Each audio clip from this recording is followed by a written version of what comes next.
बंधुजनों, आइए हम सब मिलकर उस राम नाम की महिमा का गुणगान प्रारंभ करते हैं जिसको सुनने का सौभाग्य स्वयं इंद्र को भी नहीं मिल पाया। जय श्री राम। बंधुजनों, हमारी आपसे निवेदन है, कृपा कर वीडियो को अंत तक श्रवण कर लाइक, सब्सक्राइब तथा शेयर कर अनुग्रहित करें। ओम दाशरथये विद्महे सीता बल्लभाय धीमहि तन्नो राम प्रचोदयात।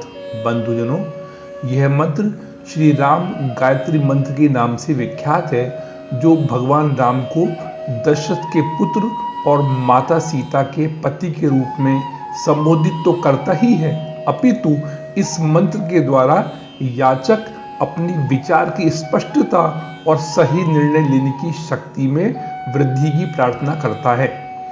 श्री राम मंत्र के जाप से मन संतुलित होता है।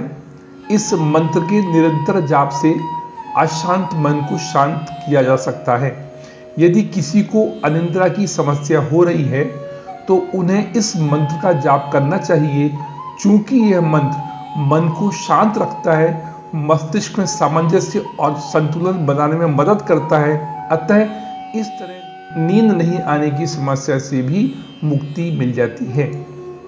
बंधुजनों, भगवान राम करुणा निधान, ईश्वर, विष्णु, हरि नारायण, पुरुषोत्तम है। अर्थात अगर अन्य शब्दों में ऐसा भी कहा जाए कि वह चरित्र जो निष्पाप तथा शत्रुता और मित्रता के भाव से उदासीन, उत्तम यानी सर्वश्रेष्ठ है, राम कहलाता है, तो कोई अतिशयोक्ति नहीं होगी। बंधुजनों, राम का नाम राम रामाय नमः स्वयं में महामंत्र है। भगवान राम दया के सागर हैं, पुरुषोत्तम है। राम मंत्र अर्थात राम रामाय नमः प्रसन्नता का स्रोत है तथा सभी प्रकार की बाधाओं को दूर कर जपकर्ता को उद्देश्य प्राप्ति में सफलता दिलाता है। अग्नि पुराण, शिव पुराण, विष्णु पुराण, पद्म पुराण, स्कंद पुराण, भागवत पुराण आदि में भगवान राम की कथा और उनकी महिमा का वर्णन विस्तार से किया गया है।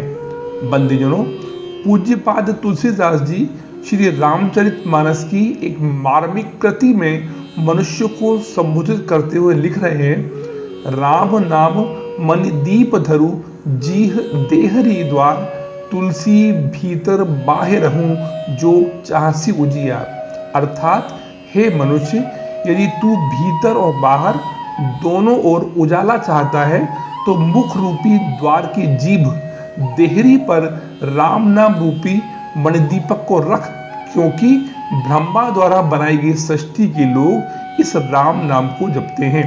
राम नाम एक ऐसा मंत्र है जिसे जपने के लिए किसी नियम या विधान की आवश्यकता नहीं होती है, यानी उठते, बैठते, सोते, जागते, जन्म में, मरण में, अच्छे भाव से, प्रेम से, बुरे भाव से, बैर से, क्रोध या आलस्य से, किसी भी तरह किसी भी स्थिति में दुनिया के काम करते हुए परम कल्याणकारी राम नाम जपने से दसों दिशाओं में कल्याण होता है। यथार्थ में राम नाम निर्गुण ब्रह्म और सगुण राम दोनों से बड़ा है, अर्थात राम का नाम कल्पतरु के समान है। बंधुजनों, राम नाम की महिमा का प्रताप श्री राम के परम प्रिय भक्त हनुमान को राम द्वारा दिए गए मृत्युदंड की घटना से अधिक स्पष्ट रूप से कौन समझा सकता है। एक पौराणिक कथा के अनुसार अयोध्या वापसी के उपरांत जब श्री राम का राज्याभिषेक संपन्न हुआ, आंजनेय दिन रात राम के सेवालीन रहा करते थे। एक दिन श्री राम दरबार में चल रहे सभा में चर्चा का विषय था कि राम ज्यादा शक्तिशाली हैं या राम का नाम। उस सभा में सभी वरिष्ठ गुरु और देवतागण उपस्थित थे। सब लोग राम को अधिक शक्तिशाली बता रहे थे और देवर्षि नारद का कहना था कि राम नाम में ज्यादा शक्ति है। इस तरह सभी नारद जी की बात की उपेक्षा कर रहे थे। बंधुजनों, इस चर्चा के दौरान पवनसुत हनुमान चुपचाप बैठे हुए थे। जब सभा खत्म हुई तो नारद मुनि ने हनुमान जी से कहा कि ऋषि विश्वामित्र को छोड़कर वह सभी ब्रह्मवेत्ता ऋषियों को प्रणाम करें। बंधुजनों, तत्पश्चात हनुमान जी ने प्रश्न किया, देवर्षि, महामुनि विश्वामित्र का अभिवादन क्यों न करूं? अतः देवर्षि नारद ने बताया, हे आंजनेय, ऋषि विश्वामित्र पहले राजा हुआ करते थे, इसलिए उन्हें ऋषियों में नहीं गिना जाना चाहिए। इस तरह हनुमान जी ने अकेले महामुनि विश्वामित्र को प्रणाम नहीं किया।